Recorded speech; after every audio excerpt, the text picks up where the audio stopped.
নমস্কার বন্ধুরা, সবাইকে আবার স্বাগত আমাদের এই পডকাস্ট চ্যানেলে।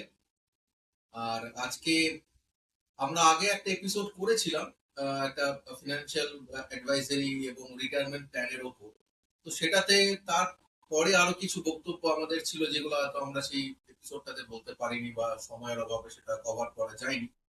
আমরা চেষ্টা করব এই এপিসোডে তাতে তার কিছু পয়েন্টস এগুলো তুলে ধরা এবং আজকে সেই টপিকটাতেই আমরা যাবো যে আর্লি রিটায়ারমেন্ট এবং কর্পাস ডেভেলপমেন্ট তা করার জন্য যে ফাইন্যান্সিয়াল ইন্ডিপেন্ডেন্সটা আমাদের দরকার, সেটা আমরা কি করে করতে পারবো। এই পুরোটার উপরই একটা ছোট ডিসকাশন আজকে আমাদের আমরা করতে চলেছি। এবং অ্যাজ ইউজুয়াল আমাদের খুবই সৌভাগ্য, আজকে আমরা পেয়েছি অভিজ্ঞতাকে, অভিক ভট্টাচার্য ফ্রম আইআইটি রুড়কি। তিনি obviously is a engineer at heart, but through his experience, তার অভিজ্ঞতার সহতম পড়াশোনা করে ফিনান্সিয়াল প্ল্যানিং এবং কেরিয়ার প্ল্যানিং এর যে পার্টটা, যেখানে কতটা কর্পাস ডেভেলপমেন্ট করা উচিত, আর্লি রিটায়ারমেন্ট করার জন্য আমাদের কি কি করা উচিত, সেইগুলো সম্বন্ধে তিনি অনেকটাই ওয়াকিবহাল এবং অভিজ্ঞতা অর্জন করেছেন। এবং তিনি আজকে আমাদের এই ব্যাপারগুলো একটু খোলসা করে খুব সিম্পল ল্যাঙ্গুয়েজে আমাদের বোঝানোর চেষ্টা করবেন। তো অভিজ্ঞতা, তোমাকে স্বাগত এই পডকাস্টে। নমস্কার and welcome back again. It's your forum. You can start. Thank you. আমরা ভাবছিলাম এই প্রোগ্রামটা বাংলায় করব, অনেক রিকোয়েস্ট পাচ্ছিলাম যে বাংলায় করার জন্য, তাতে অনেক বেশি মানুষ আরো ভালোভাবে বুঝতে পারবে।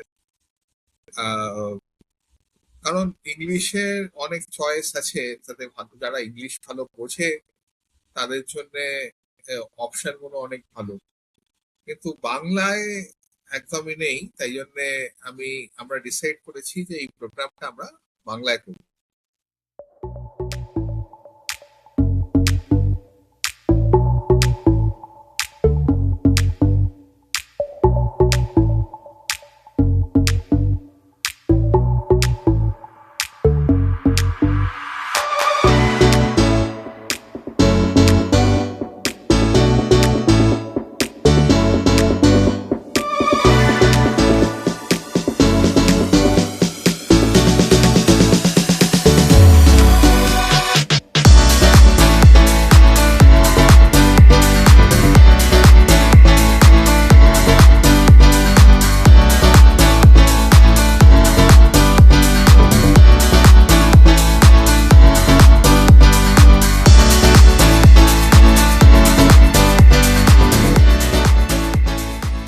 Early retirement can be chance as well as choice, সেটা আমাদের কিন্তু বুঝতে হবে। কেউ হঠাৎ করে এমন ক্যারিয়ারের ট্র্যাপে পড়ে গেল, তা সে বিআরএস নিতে বাধ্য হলো, বা আমি মাউন্টেনিং আমার প্যাশন, আমি যদি 60-65 বছর অব্দি চাকরি করি, আমি কবে মাউন্টেনিং করবো? তো তো আইদার অফ ইট। তাই জন্যে কিভাবে আমরা এগোতে পারি, তা সেইটা নিয়ে একটা অনগ্র আলোচনা আমরা এখানে করতে যাচ্ছি। আর একটা কথা আমি বলে দিই যে আমি সেবি রেজিস্টার্ড ফিনান্সিয়াল অ্যাডভাইজার নয়। যা আমার শেখা বই পড়ে, আমার নিজের পার্সোনাল এক্সপিরিয়েন্স দিয়ে, আমি আমার পার্সোনাল এক্সপিরিয়েন্স আর নলেজ আমি এখানে শেয়ার করতে চাচ্ছি। তাই যে প্রশ্নগুলো এখানে খুব রেলিভেন্ট, যে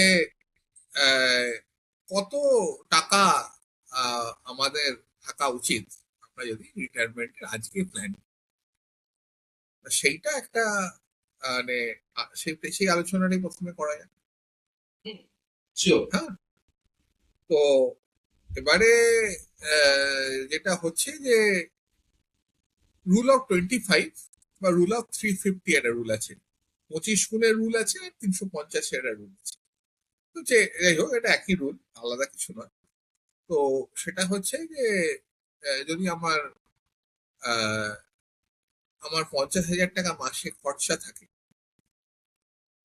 তাহলে আমাদের বছরে 6 লাখ টাকা খরচা, তার 25 গুণ, মানে মোটামুটি 1.5 কোটি টাকা আমার লাগবে হচ্ছে রিটায়ারমেন্টের কর্পাস হিসাবে সেরকম ধরনের লাইফস্টাইল মেনটেন।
তো মোটামুটি আমার যদি ওই টাকাটা আমি অ্যারেঞ্জ করে নিতে পারি, তাহলে আমি ভাবতে পারি আর্লি রিটায়ারমেন্টের জন্য।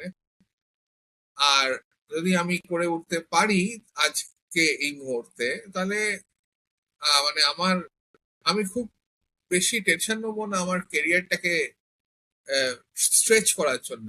মানে I can give more time to the family. আমরা পরিবারকে বেশি সময় দিতে পারবো, আমাদের হবিকে বেশি সময় দিতে পারবো, সেগুলো আমরা করতে পারবো। মানে earning will be a matter of choice, not a compulsory. সেই জিনিসটা আমরা, ঠিক আছে?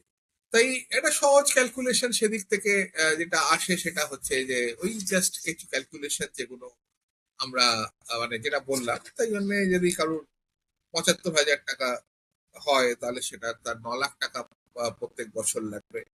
তাহলে এটা 2.25 ক্রোর লাগবে। সেটা ঠিক সেভাবে যদি কারোর 1 লাখ টাকা হয়, তাহলে 3 কোটি টাকা লাগবে। সেইভাবে তার প্ল্যানিংটা তাকে করতে হবে।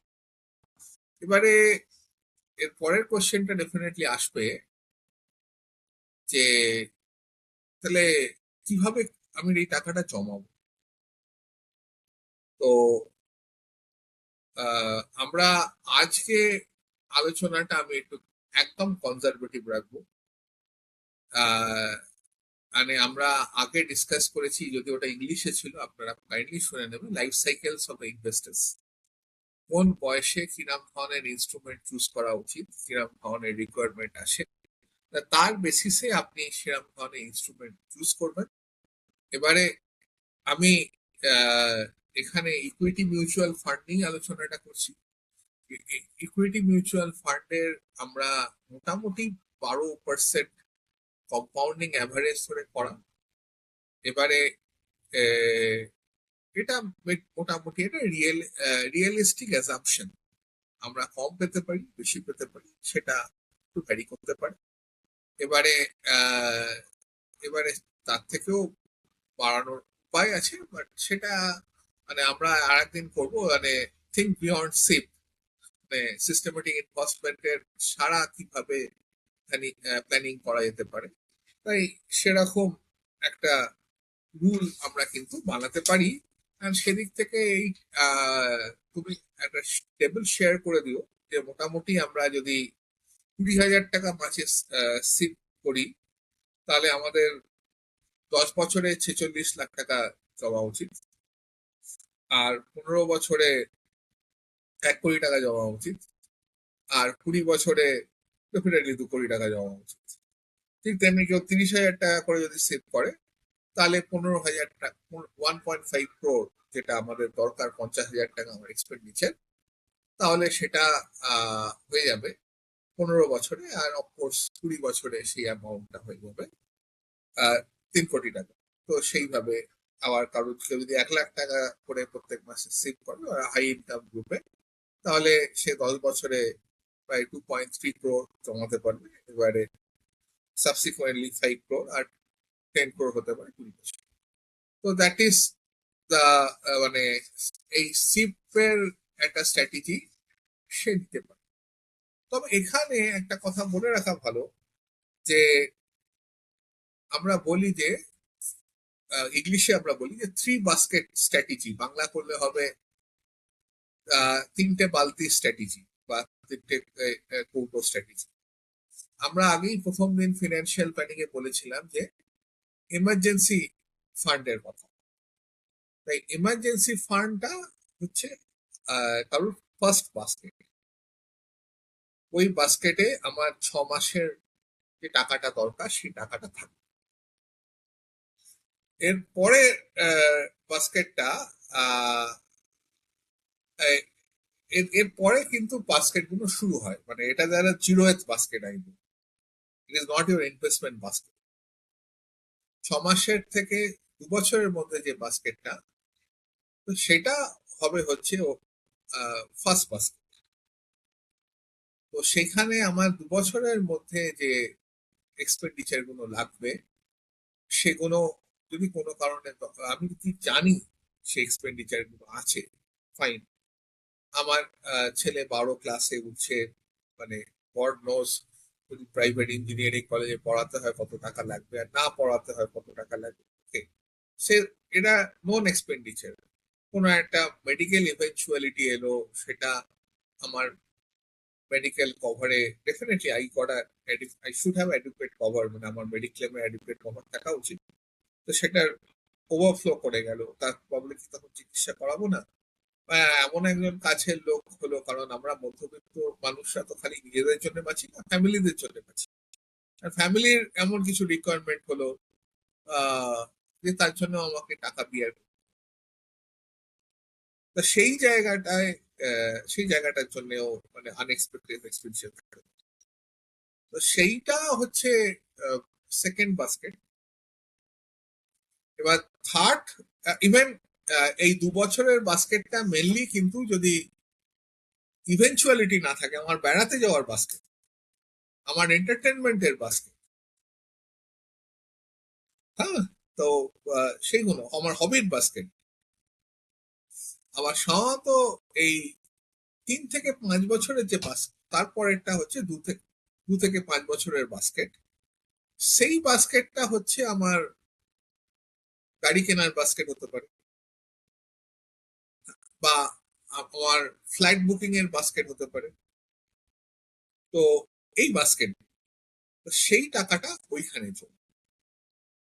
আর থার্ড বাস্কেটটা হচ্ছে যেটা 5 বছরের ওপরে, সেটা হচ্ছে আমার রিটায়ারমেন্ট, যেখানে আমি প্রায় 15 বছর সময় দেবো, মোটামুটি, বা 20 বছর সময় দেবো। সেই সময়ে আমি ওই টাকাটা ওইখানে। এবার এই দুটো বাস্কেট কে আমরা আলাদাভাবে আমরা ডিসকাস করতে পারি, আহ, যেহেতু আমরা এই বাস্কেট যেহেতু আমরা রিটায়ারমেন্ট প্ল্যানিং এর কথা বলছি, আমরা ওই লাস্ট বাস্কেটটাই স্টিক থাকি। লাস্ট বাস্কেটে মোটামুটি আমার যেটা বললাম 20,000 টাকা এসআইপি করলে, 15 বছর ধরে এসআইপি করলে আমি মোটামুটি আমার 1.5 crore চলে আসবে। তো সেই টাকাটা আমি রিটায়ারমেন্টের জন্য ভাবতে পারি। কিন্তু এখানে একটা ক্যাচ আছে, মানে আমি আজকে রিটায়ারমেন্ট করতে যাচ্ছি, কিন্তু তাহলে আমার এসআইপিটা শুরু করতে হবে 20 বছর আগে। এবার যদি কেউ আজকে একটা 25 বা 26 বছরের ছেলে ভাবে যে আমি 46-47 বছর বয়সে রিটায়ার করবো, আমার আমি অ্যাক্টিভলি পার্সু করবো না, তাহলে তার কত লাগবে সেই টাকাটা কিভাবে নেবে, সেটা একটা ইম্পর্টেন্ট জায়গা। এখন এখানে আমাদের রুল অফ 72 লাগাতে হয়। আমাদের ইনফ্লেশনের ইয়ার দিয়ে তাকে ভাগ করতে। আমি ধরে নিলাম যে 6% ইন্টারেস্ট আছে, সরি ইনফ্লেশন আছে, 6% ইন্টারেস্ট হলে আমি যদি 72-কে 6 দিয়ে ভাগ করি, তাহলে হচ্ছে 12 বছর। তো আমার এখন যদি 50,000 টাকা খরচা হয়, 12 বছর বাদে আমার 1 লাখ টাকা খরচা হবে। 24 বছর বাদে আমার 2 লাখ টাকা খরচা হবে পার মান্থ। তার মানে 24 লাখ টাকা বছরে খরচা হবে। তার 25 গুণ আমাকে কিন্তু জমাতে হবে, সেই অনুযায়ী আমাকে এসআইপিটা করতে হবে। এই হচ্ছে মোটামুটি আমাদের ফিনান্সিয়াল ফ্রিডমের ব্যাপারটা। তো এই টাকাটা আমাকে আলাদা করে প্ল্যানিং করতে হবে। তবে হ্যাঁ, তবে এখানে একটা কথা বলে দেওয়া ভালো যে generally government comes with the picture. এখানে নট অনলি সি, এখন আমার মনে হয় লং টার্মে বেস্ট, কেন সিপের আবার দুটো তিনটে প্রবলেম আছে মিউচুয়াল ফান্ডের থ্রু দিয়ে। 1 নম্বর প্রবলেম হচ্ছে যে এন্ট্রি লোন, যে আমি যদি ব্রোকারের থ্রু দিয়ে করি তাহলে তো আরো বেশি মার খেলাম। The expense ratio as well as the entry loan. তার মানে আমি যদি ব্রোকারের থ্রু দিয়ে যাই, আমি 97 টাকা ইনভেস্ট করি 100 টাকার জায়গায়, ক্যালকুলেশনটা 97-এর উপর করবেন, 100-এর উপর করবেন। আর আমি যদি নিজে করি তাহলে 98 টাকা মোটামুটি এক্সপেন্স রেশিও, এক 1.5-2 টাকা এক্সপেন্স রেশিও করে নিয়ে চলতে হবে। আর এক্সিট লোটও আছে, কারণ লাস্ট বছরটা আপনার এক্সিট লোটটা লাগবে। তাই সেটাও একটা ব্যাপার। তাই এসআইপি সেদিক থেকে, আর এসআইপির আপনারা এটাও জানেন যে যখন আপনারা টাকা উইথড্র করবেন তখন 1,25,000 টাকা অব্দি লং টার্ম ক্যাপিটাল গেনে ফ্রি। ওই 1 লাখ আবার যে পার্ট অফ দ্য এসআইপি 1 বছরের মধ্যে পড়ছে, সেটার উপর আবার short term capital gain tax. তাই তাই এসআইপির সাথে আর একটা জিনিস করতে হবে, সেটা হচ্ছে এসডব্লিউপি। সেটাও মানে আপনি টাকাটা পুরোটা বার করবেন না, আপনি মিউচুয়াল ফান্ডে রেখে দেবেন। তাই মিউচুয়াল ফান্ড থেকে আপনি এসডব্লিউপি করবেন, তাহলে তাহলে এই রিটার্নটা অনেক জাস্টিফাইড হয়। আর আরেকটা অপশন হচ্ছে যে এনপিএস করা। এনপিএস এনপিএস এ তবে নিজে থেকে একটুখানি মনিটরিং করতে হবে, কারণ ওরা বাই ডিফল্ট 50% টাকা ইকুইটিতে রাখে, বা 50% টাকা ওরা ডেটে রাখে। যখন কারো 20 বছরের চাকরি আছে, আমার মনে হয় সেই ডেটের এর পারপাসটা বাড়িয়ে দেওয়া উচিত। সে অনুযায়ী আপনি আপনি বছরে একবার ওটাকে সেট করে দেবেন, কত পার্সেন্ট ডেট, কত পার্সেন্ট ডেট। আর এনপিএস এ কিন্তু আমি দেখেছি যে এক্সপেন্ডিচার রেশিও ইজ মিনিমাম, আর 60% ট্যাক্স, 60% টাকা এখন অব্দি ট্যাক্স ফ্রি, 40% এর উপরে ট্যাক্স লাগে। তাই it can be one of the good retirement option also, apart from uh, SIP. SIP আর মানে আমি তো যখন কর্পাসটা গ্রো করছি তখন তো obviously I go for investment, মানে সিস্টেমেটিক ইনভেস্টমেন্ট প্ল্যান। এন্ড সেটাকে রেখে যেটা তুমি বললে যে এসডব্লিউপি মানে সিস্টেমেটিক উইথড্রয়াল প্ল্যান, তো জমানোর পরে যেটা আমি উইথড্র করছি সেখানে আমি একটা ক্যাপ রাখতে পারবো। তার কারণ হচ্ছে গোয়িং ফর দিস আমি ক্যাপিটাল গেইন ট্যাক্স, আমি যদি স্লো উইথড্র করি তাহলে আমার পারপাসটা একটা সার্টেন স্টেজ তখন তো হয়ে গেছে। তো সেই স্টেজে কিন্তু পারপাসটা আর একটু হলেও গ্রো করবে, মানে বাট আমি বলতে চাই যে আমার সুদের উপর হয়তো আমার চলতে পারে কিছুটা হলেও, আমার হয়তো আসলটাতে হাতটা কম করবে। তো আমি যদি পুরোটা উইথড্র করে নিই এবং সেটাকে ব্যাংকে রেখে যদি জাস্ট অ্যাজ আ মানে কি বলবো সেভিংস অ্যাকাউন্টের মধ্যে রেখে দিলাম, এবং মাসে ওটা থেকে উইথড্র করছো। That doesn't make sense. কারণ দ্যাট টাকাটা তো আর কোনো গ্রোথ পাচ্ছে না। আর সিস্টেমেটিক উইথড্রল প্ল্যানে হলে কি হলো, যেটুকু টাকাটা থাকছে that is also getting attracted with that sort of পুরোটা না হলো কিছুটা গ্রোথ তার মধ্যে থাকলেও থাকতে পারে। তো এখানে একটুখানি প্ল্যানটা চেঞ্জ করতে হবে, কারণ আমরা যখন এসআইপি করছি প্রথম দিকে, তখন we can be very aggressive being young age. Hmm, আর যখন আমি কর্পাসটা জমিয়ে নিয়েছি, সেখানে আহ, সেখানে এই কাজটা একটু আগে থেকেই করতে হবে।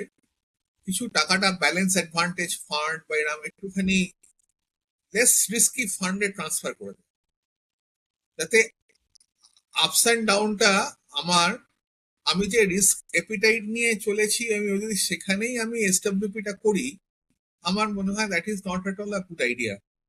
তো ওখান থেকে according to your tax packet and availability কিছু টাকা আমাদের কিন্তু মানে সুইচ ওভার করা কিছুদিন আগে থেকেই, কারণ to the more little less risky fund, ওখান থেকে এসডব্লিউপি শুরু করা উচিত, এক নম্বর। আর একটা হচ্ছে, যেমন আমি বললাম 25x রুল, সেরকম একটা 4% রুল আছে।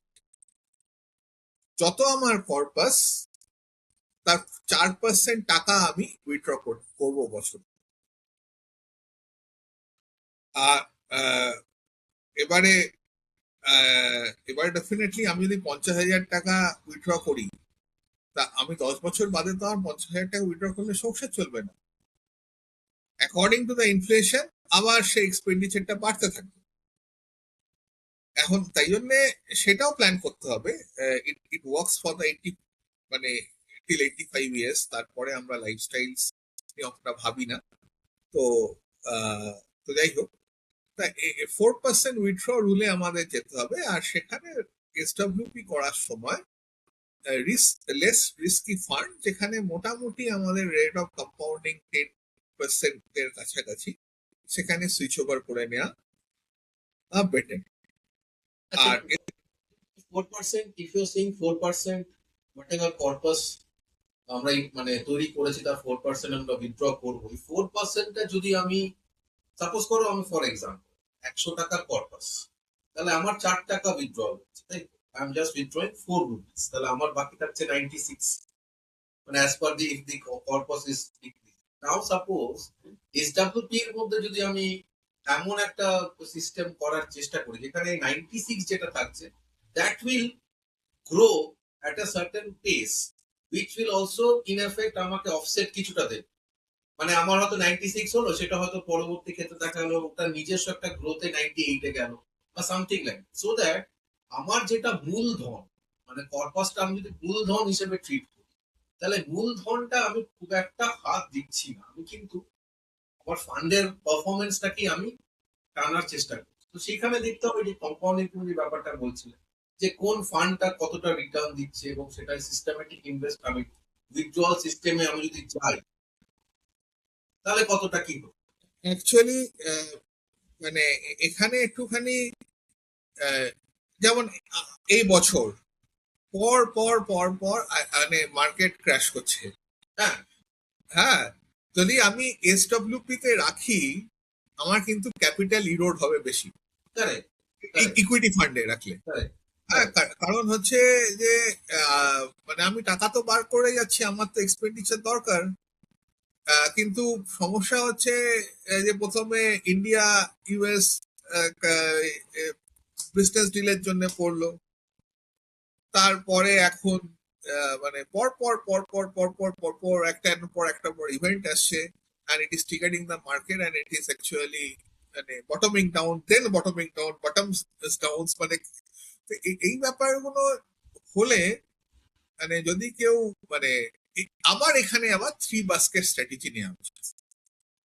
না, এখানে দেখো আমার যেটা, আমার ব্যক্তিগত অভিজ্ঞতা যদি বলি, আমি দেখতে পাচ্ছি যে এই যে ফান্ডের ধরো এই যে এসআইপি ইনভেস্ট করে রেখেছো, একটা হচ্ছে তুমি এসআইপি করছো, তো এসআইপি করা হচ্ছে এই সময়টা হচ্ছে তোমার, বিকজ এই সময় যেহেতু মার্কেট ডাউন হচ্ছে, তো তোমার ইউনিট তুমি যেটা পারচেস করছো, তুমি তো একটা 20,000 বা 10,000 মাসে তো তুমি ইনভেস্ট করেই যাচ্ছ, ঠিক আছে? এবার 20,000 টাকা যখন মার্কেট ডাউন হচ্ছে, তুমি যে ইউনিট পাচ্ছ, নাম্বার অফ ইউনিটস তোমার গ্রো করে যাচ্ছে, বেশি পাবে। ওকে, ইনভেস্টমেন্টের জন্য ঠিক আছে, উইথড্রয়ের জন্য ইনভেস্টমেন্টের জন্য পারফেক্ট অ্যাটমসফিয়ার, ঠিক আছে? কিন্তু কেউ যদি বলে আমি উইথড্রলে আছি এখন, তখন তাহলে তার টাকাটা তো আর মার্কেটে খাটিয়ে সেই টাকাটা তো আর জোগাড় করে দিতে পারছে না কোম্পানি বা দ্যাট ফান্ড। সো তখন কি করছে, তুমি যা জমিয়েছো তোমার মূলধন থেকেই তোমাকে টাকাটা দিচ্ছে, তোমার পারপাস ডাউন হচ্ছে। তাই জন্য এখানেও না 3 বাস্কেট স্ট্র্যাটেজি নেওয়া যায়। এখানে আমার যে প্রথম এই 2 বছরের মধ্যে যে টাকাটা লাগবে, সেটা আমি একদম লেস রিস্কি ইনভেস্টমেন্ট। ইভেন এখন তো আমি 8% টাকা ফিক্সড ডিপোজিট থেকেও পেতে পারি, যদি আমার ট্যাক্সেবল না 12 লাখ টাকা অব্দি আমার বেনিফিট আছে। যদি আমার 6 লাখ টাকায় সংসার চলে যায়, I can go for that money. তাই জন্য আমাকে ওই টাকার 2 বছরের পার্টটা আমি ফিক্সড ডিপোজিট থেকেও নিতে পারি। হ্যাঁ, সেটা নেওয়া যেতেই পারে। তো ঠিক আছে। তারপরের পার্টটা বা তারপরের পার্টটা আমি ব্যালেন্স অ্যাডভান্টেজ ফান্ডে রাখলাম। হুম, হ্যাঁ, যেটা মোটামুটি 10 to 11% কম্পাউন্ডিং দেবে। আর তারপরের পার্টটা লেট ইট বি না ইকুইটি। হুম, মানে আমার 2 বছরের যে টাকাটা সেটাই আমি বার করে রাখবো। মানে ধরো আমার 6 লাখ টাকা, 12 লাখ টাকা আমার খরচা আছে। 12 লাখ টাকার ওপরে আমি মানে জাস্ট রিভার্স এটা করব। কারণ ওই 12 লাখ টাকা এফেক্টিভলি আমার মানে ওই পার্টটা আমার ইন্টারেস্ট থেকে আসবে। সেই টাকাটা মোটামুটি আমি যদি বার করে আনতে পারি, তাহলে আমার আর শর্ট টার্ম ভোলাটাইলিটিটাকে আমি কন্ট্রোল করতে পারি। তো right, এখানেও একটা 3 বাস্কেট স্ট্র্যাটেজি নেওয়া যায় বাই SW। Hmm, right. একদমই ঠিক স্যার। আজকে মনে হচ্ছে আমাদের সময় অনেকটাই হয়ে এসছে।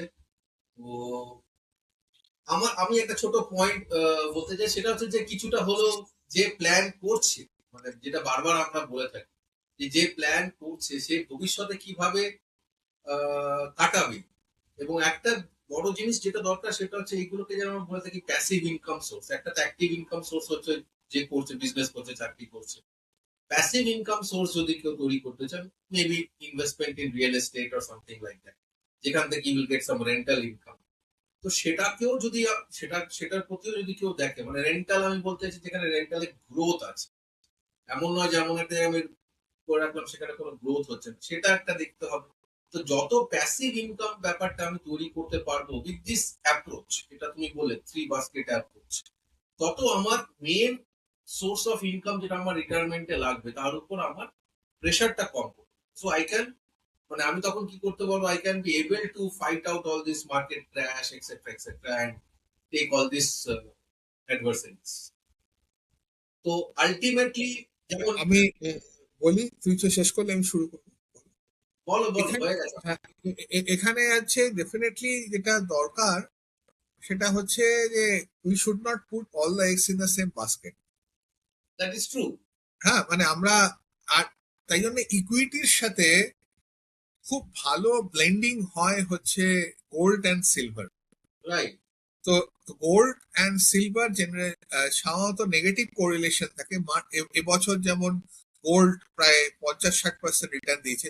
সিলভার একটু ভোলাটাইল এলিমেন্ট, ও একদিনে 7% ওঠে, পরের দিন 5% কমে। তো যারা কমফোর্টেবল, আমি খুব কমফোর্টেবল এনিওয়ে, তো সিলভারে ইনভেস্ট করতে একটু শেখার ব্যাপার আছে সিলভারে। কিন্তু গোল্ড খুব ডিসেন্ট ইনভেস্টমেন্ট। আমি অফকোর্স গোল্ডের অর্নামেন্টস কিনলে না, একই ব্যাপার। আমরা আমরা 80 টাকা, 100 টাকা ইনভেস্ট করলে 80 থেকে 78 টাকা পাই। হ্যাঁ, যদি তার সেই মুহূর্তে ভাঙাতে যাই। তো তাই জন্য গোল্ড ইটিএফ বা খুব ভালো অপশন। আর আমাদের তাই জন্য মানে খালি ইকুইটি ইটিএফ, ইকুইটি ফান্ডও নয়, গোল্ডেও আমরা কিন্তু আমাদের প্রিসিয়াস মেটালেও আমাদের ইনভেস্টমেন্ট থাকা উচিত। আর সেকেন্ড পয়েন্ট, রিয়েল এস্টেটে অ্যাকচুয়ালি অ্যাডভান্টেজ ডেফিনেটলি ক্র্যাশ কম হয় বা এগুলো হয়। কিন্তু রিয়েল এস্টেটের মেন প্রবলেম হচ্ছে ওই অ্যাসেটটা লিকুইড নয়। ডেফিনেটলি। তো যদি আপনার সেই প্রবলেমটা না থাকে, you can go for it. কারণ আহ, মানে আহ, তবে একটা অপশন এখন আছে, আমি মেনশন করতে চাইবো, real estate infrastructure trust, REIT.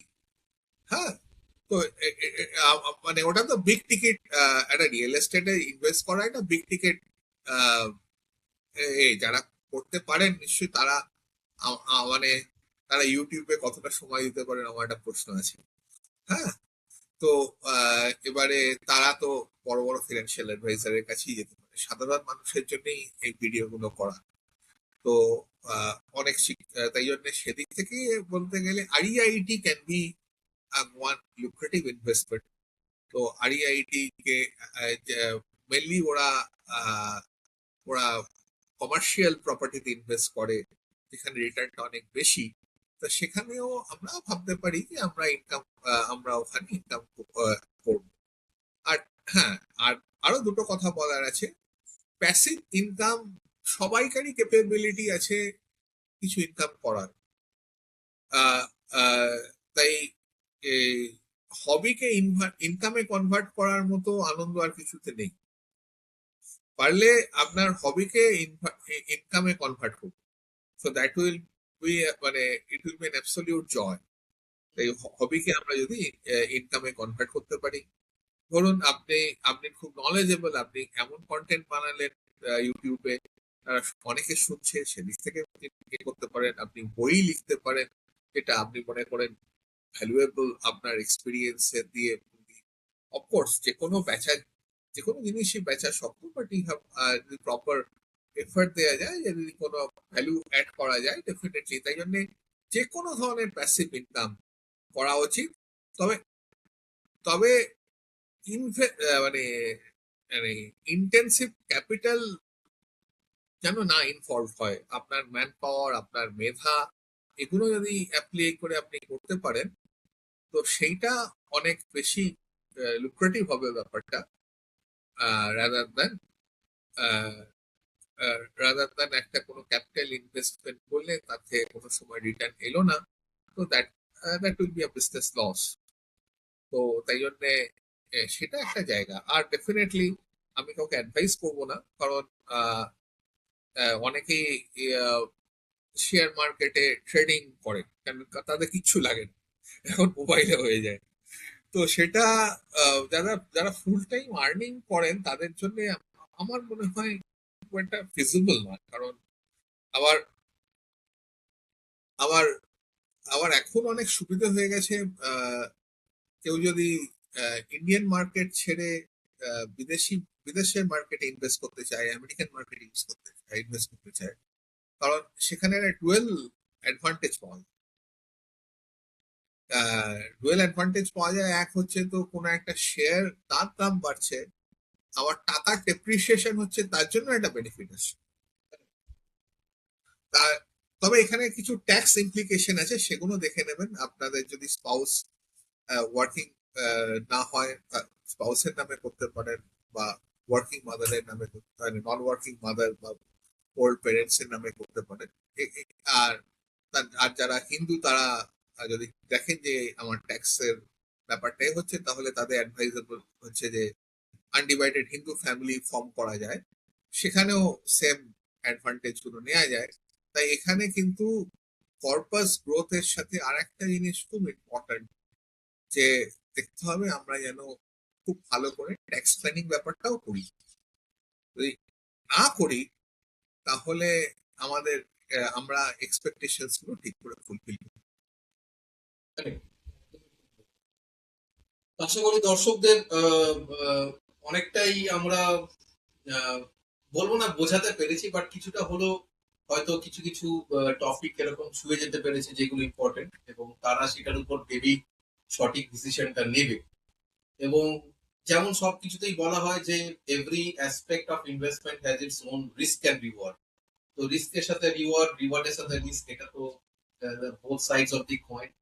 কে কতটা রিস্ক নেবে, কে কতটা রিওয়ার্ড চাইছে, তার উপর ডিপেন্ড করছে। এবং তাদের অ্যাপাটাইট, আমি কতটা রিস্ক নিতে পারি, তার উপর ডিপেন্ড করেই ইনভেস্টমেন্টের দিকে যাওয়ার প্রয়োজন। এবং কেউ যদি মনে করে থাকে, যেটা আমাদের টপিক ছিল আর্লি রিটায়ারমেন্ট, এসবের যদি কোনো ভাবনা চিন্তা থাকে, তাহলে তাকে অনেক আগে থেকে ভাবতে হবে। এমন নয় যে আমি হঠাৎ করে আজকে ভাবলাম রিটায়ার করে যাবো, কাল থেকে আমি রিটায়ার করে গেলাম, সেইটা কিন্তু করলে হবে না। তো পারপাস তো আমাদের যেটা, যারা নতুন, যারা চাকরিতে বা নতুন ইউথ যারা নতুন চাকরিতে জয়েন করছে, তাদের উদ্দেশ্যে একটাই বক্তব্য, সেটা হচ্ছে যে when you are entering, you feel like because আমাদের এখন পেশেন্স লেভেল খুব কম।